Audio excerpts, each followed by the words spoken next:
un libro en especial me prestó una enorme ayuda. Un libro de un intelectual francés al que yo admiro mucho, que se llamaba Raymond Aron. Y él decía, los intelectuales, los artistas en especial, buscan la perfección. Y la perfección sí es de este mundo en el campo intelectual.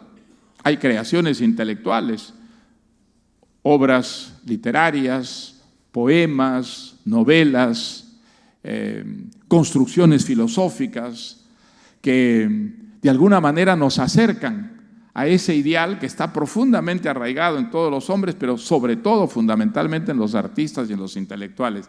La idea de la perfección, la belleza suma, leer el Quijote, leer La Guerra y la Paz, leer las obras de Shakespeare, leer a Molière, de alguna manera nos pone en contacto con eso que es la perfección.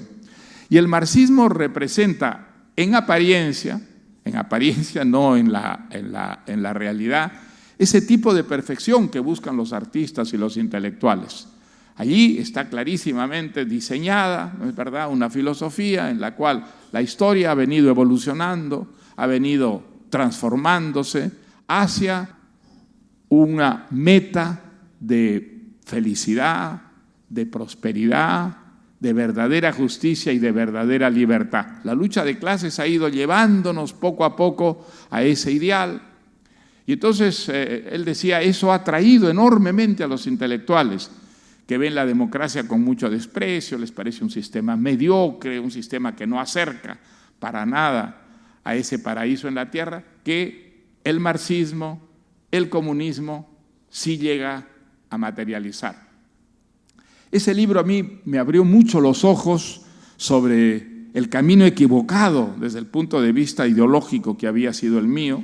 Era un libro que era una gran reivindicación, además de la democracia. Decía esa democracia que es imperfecta, efectivamente, que a veces está impregnada por la corrupción, es cierto. Sin embargo, ha creado las sociedades más civilizadas de la historia y es el sistema que ha reducido más la violencia que ha caracterizado siempre la historia humana. Las sociedades democráticas son las que han creado las sociedades que están más avanzadas, donde hay más posibilidades de que los seres humanos realicen las ambiciones que los empujan.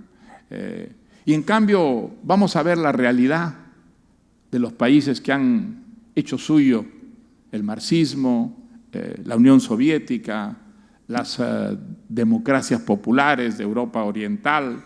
En fin, era un libro con una argumentación maciza que de alguna manera a mí me devolvió una cierta seguridad que había perdido cuando me aparté, renuncié al socialismo, dejé de creer en el socialismo como el instrumento de la justicia social y de la verdadera libertad.